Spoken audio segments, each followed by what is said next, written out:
Il se passe quelque chose de complètement paradoxal en Amérique en 2025. Dans un pays présenté comme l'un des plus riches au monde, où l'on parle d'intelligence artificielle et de voyages spatiaux, des centaines de milliers de personnes dorment dans leur voiture chaque nuit. Non, pas parce qu'elles rêvent de liberté ou qu'elles sont fans du van life, mais parce qu'elles n'ont tout simplement plus d'endroit où vivre. Un rapport fédéral montre que le nombre de personnes sans logement a bondi de 18% en seulement un an. Et le plus étonnant, c'est que ce ne sont pas uniquement des gens en rupture totale. Beaucoup ont encore un emploi, paient des impôts et tentent de s'accrocher au fameux rêve américain. Sauf qu'aujourd'hui, ce rêve tient à 4 roues. Autour de nous, les loyers explosent, les salaires stagnent, et de nouvelles décisions de justice permettent aux villes de verbaliser ceux qui dorment dehors. Conséquence, une partie de la population se replie dans les parkings, entre les phares et les ombres des voitures. La vraie question n'est plus combien vivent dans leur voiture, mais plutôt comment un pays aussi riche en est arrivé à accepter cela comme une norme. Dans cette vidéo, on va décortiquer 5 raisons qui expliquent pourquoi dormir dans sa voiture est en train de devenir un symbole de la crise américaine en 2025. Numéro 5. Le logement. Le logement est devenu trop cher pour les revenus moyens. Les loyers et les prix des maisons ont augmenté beaucoup plus vite que les salaires. Pour des centaines de milliers d'Américains, même avec un emploi stable, se loger dépasse désormais leur capacité financière. Résultat, la voiture devient la seule option entre avoir un toit ou n'en avoir aucun. Prenez Los Angeles. Louer un simple appartement d'une chambre coûte presque 2800 $ par mois. À New York, on dépasse les 4000 $, soit l'équivalent du paiement mensuel d'une Ford d'occasion. Pendant ce temps, le salaire moyen n'a augmenté que de moins de 4%. Autrement dit, le prix du logement grimpe 5 fois plus vite que les revenus. Une étude de la National Alliance to End Homelessness révèle que chaque augmentation de 100 $ du loyer moyen entraîne une hausse de 9% du nombre de sans-abri. Résultat, des gens qui payaient des impôts, qui avaient un logement, terminent désormais leur nuit dans leur voiture.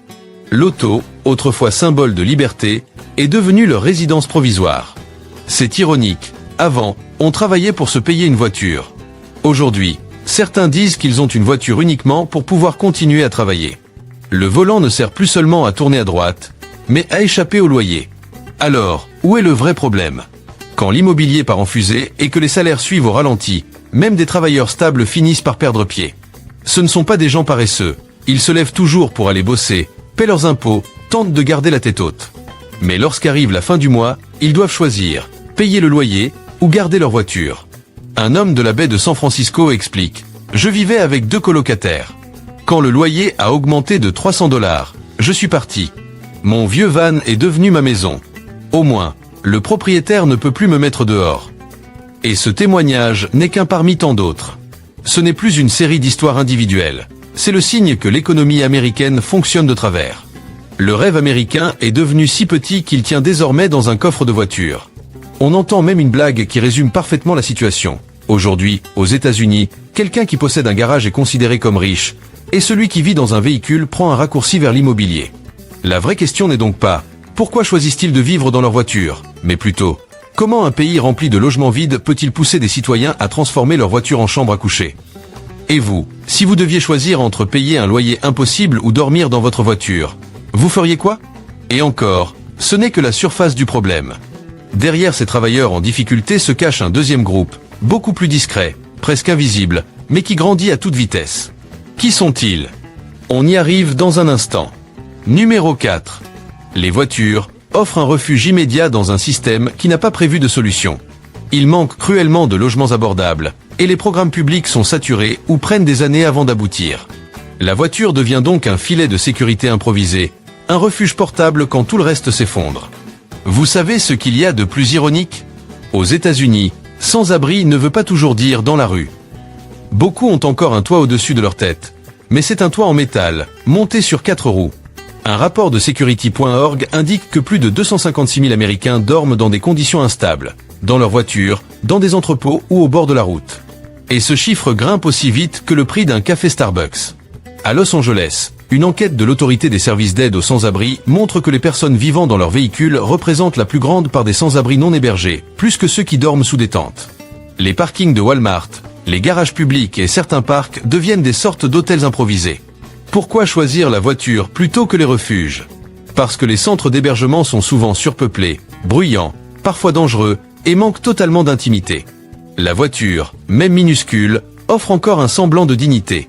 On peut s'y cacher, rester discret, se raser, faire un café, écouter les infos, bref, conserver une routine normale. Mais ce choix les rend invisibles dans les statistiques. Les villes comptent surtout ceux qui dorment dehors ou dans les refuges. Ceux dans les voitures passent entre les mailles du filet. Trop logés pour être aidés, pas assez stables pour s'en sortir. Imaginez, vous avez 58 ans, vous partez en retraite un peu plus tôt, et votre SUV est payé. Puis vient une facture médicale, puis une autre. Les médicaments doublent de prix. Vous vendez votre petit appartement en pensant louer ailleurs. Mais les loyers sont désormais presque équivalents à votre pension. Vous finissez donc garé derrière la bibliothèque municipale. Le matin, vous vous brossez les dents avec une bouteille d'eau. La journée, personne ne devine votre situation.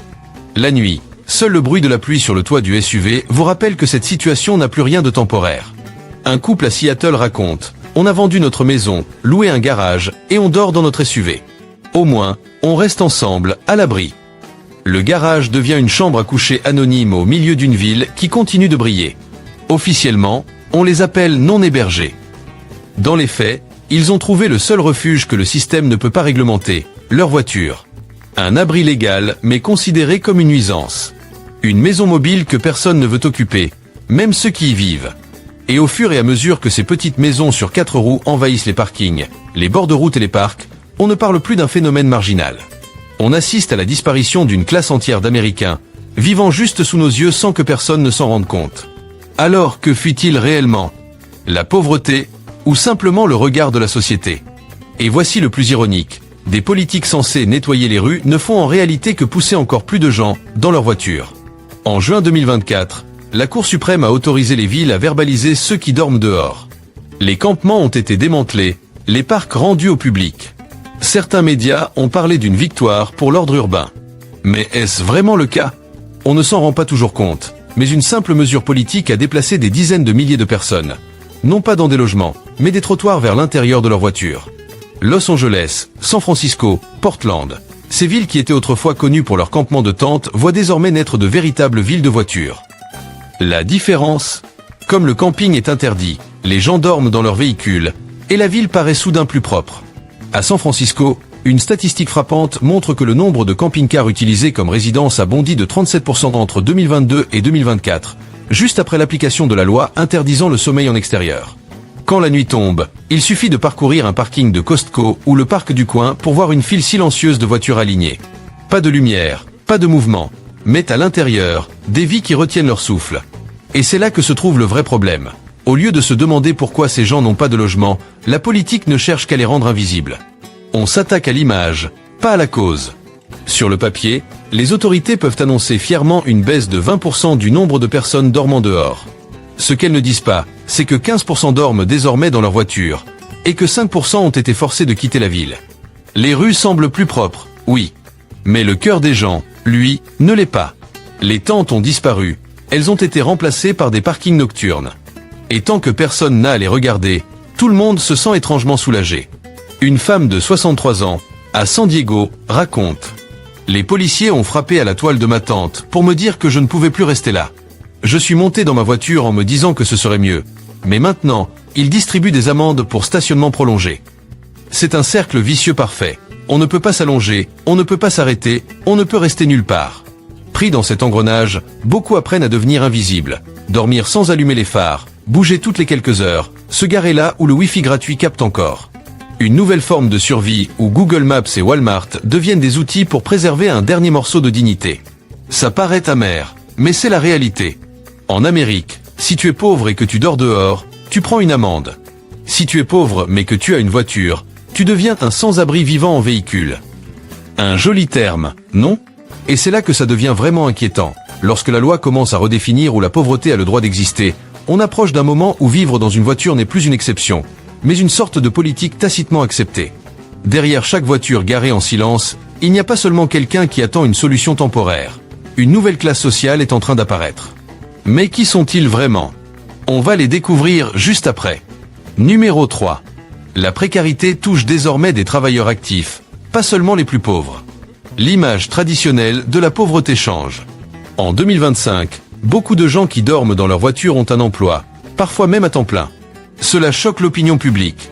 Comment un pays riche peut-il laisser des travailleurs dormir dans un parking? Imaginez un instant, des sans-abri qui ont leur propre voiture. Ça sonne contradictoire, presque comme une forme de pauvreté de luxe. Et pourtant, en 2025, c'est devenu une catégorie à part entière. Ce sont ceux qui ne sont pas assez pauvres pour être aidés, mais pas assez stables pour conserver un toit. On les appelle les middle homeless, les sans-abri du milieu. Pas de tente, pas de centre d'accueil, pas de pancarte. Ils ont un travail, un téléphone, une assurance parfois temporaire. Mais la nuit, leur lit, c'est la banquette arrière de leur SUV. À Los Angeles, une étude montre que ceux qui vivent en véhicule n'ont rien à voir avec ceux hébergés dans les refuges. Ce ne sont pas des toxicomanes. Ce ne sont pas des chômeurs. Ils ne cherchent pas à déranger qui que ce soit. Ils ont juste épuisé toutes les options possibles. La moitié a un emploi à temps plein. Un tiers a plus de 50 ans. Beaucoup étaient propriétaires avant que le loyer n'explose, que les médicaments ne coûtent trop cher ou qu'une facture médicale ne bouleverse complètement leur vie. Leur voiture, autrefois moyen de transport, est devenue leur dernière bouée pour ne pas sombrer complètement. Personne ne les a secourus, mais au moins, ils tiennent quelques mois de plus. J'ai rencontré un homme de 55 ans à San José. Ancien technicien dans une petite start-up. L'entreprise ferme et il perd son emploi. Sa vieille Toyota, il refuse de la vendre. Je la garde. C'est ma maison maintenant. Tous les soirs, il se gare sur un parking industriel après 19h, là où personne ne fait attention. Le matin, lavage de visage à la station-service, café à $1 au 7-Eleven, puis direction un petit boulot temporaire sur un chantier. Il m'a dit, au moins, j'ai ma propre serrure. Dans un refuge, tu n'as même pas ça. Et là, tout devient clair. Voilà comment chacun essaie de préserver un brin de dignité. Le paradoxe, c'est qu'avec leur voiture, ils ne sont pas considérés comme des sans-abri urgents. Pas d'aide, pas de dossier, pas compté dans les chiffres. Ils se cachent dans le système comme un bug dans un logiciel trop grand pour qu'on prenne le temps de le corriger.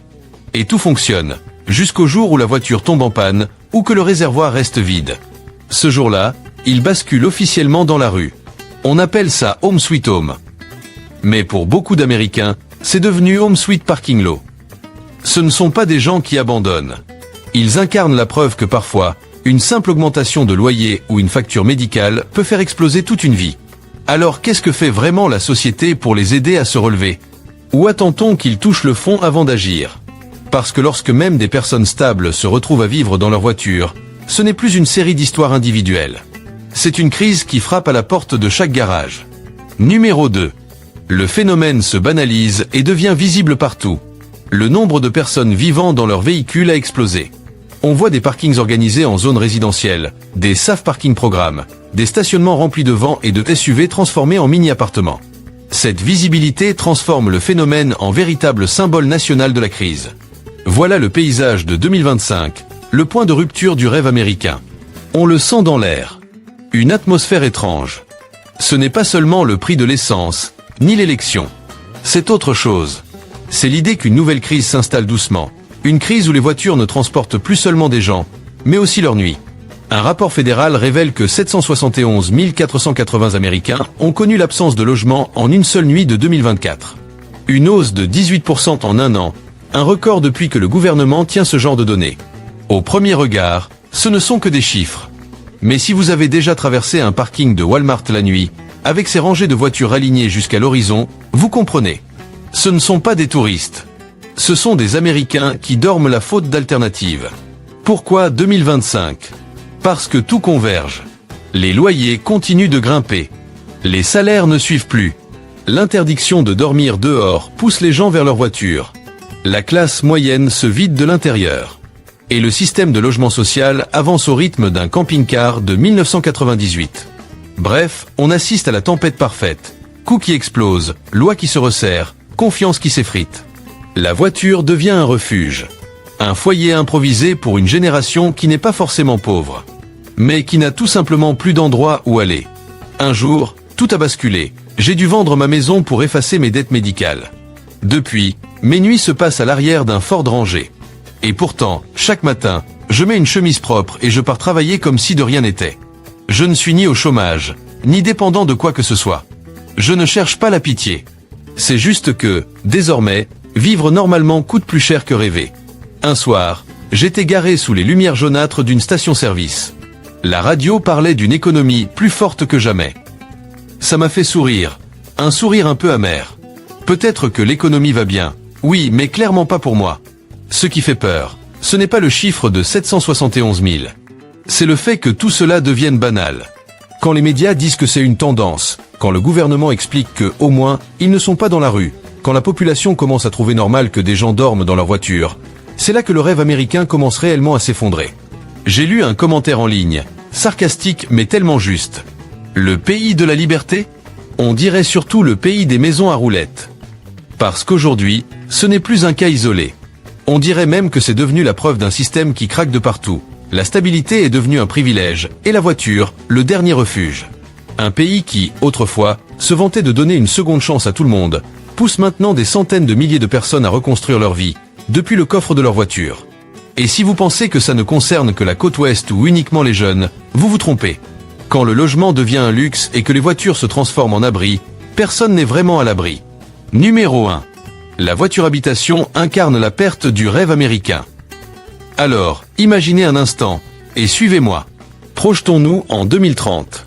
Vous conduisez jusqu'à votre travail, vous entrez sur le parking, et vous voyez une nouvelle pancarte.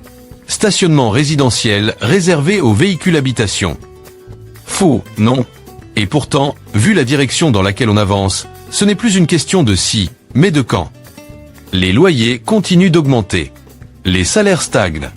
Les politiques se durcissent. Les logements abordables, eux, attendent encore d'être construits. Ce qui devait être une solution temporaire commence doucement à devenir un mode de vie durable, voire reconnu légalement. On pourrait même voir émerger des quartiers entiers de résidents sur roues, avec leurs propres règles, leurs taxes, leurs adresses postales. Ça paraît moderne, presque innovant. Mais en réalité, c'est juste la normalisation d'une crise profonde. Parce que quand une voiture tient lieu de maison, tout ce qui paraissait évident, une adresse, une assurance, un accès aux soins, un emploi stable devient soudain hors de portée. Pas d'adresse fixe. Difficile de trouver un travail durable. Pas d'assurance logement. Pas d'accès au système de santé. Pas de lieu légal où se garer. Et si la voiture tombe en panne, vous perdez votre toit. Une femme âgée, inscrite dans un programme de stationnement sécurisé à Berkeley, m'a dit un jour « J'ai un permis de stationner légalement ». Et pourtant, quand l'orage a éclaté, les autorités lui ont quand même demandé de partir. Elle regardait la pluie par le pare-brise et a murmuré. Ici, même quand on a un toit, on n'a pas vraiment d'abri. On appelle ça du bien-être flexible. Un nom qui sonne comme une start-up tech, mais qui cache surtout une adaptation désespérée à un système défaillant. Si la tendance continue, on verra peut-être se multiplier des petites communautés de véhicules autour des grandes villes. Une société parallèle, mobile, invisible, mais bien réelle. Et un jour, nos petits-enfants nous demanderont « Pourquoi avez-vous choisi de vivre dans une voiture ?» Et on répondra « On ne l'a pas choisi, mon enfant. C'est la situation qui nous a choisis. » Ironique, mais terriblement vrai. Pendant que les prix de l'immobilier explosent, les habitations sur roues redessinent la carte du pays. Quand la voiture devient un foyer et que le parking se transforme en quartier résidentiel, ce n'est pas seulement notre lieu de vie qui change, c'est toute notre vision de la stabilité. Si l'on peut vivre n'importe où, y a-t-il encore un endroit où l'on a envie de revenir ? C'est pour cela que cette crise ne parle pas seulement des sans-abri. C'est un miroir qui nous montre ce que pourrait devenir notre avenir. Un avenir où la frontière entre liberté et survie est aussi fine qu'un pare-brise. Le vrai drame de 2025, ce n'est pas que des centaines de milliers d'Américains dorment dans leur voiture. C'est que nous commençons à trouver cela normal.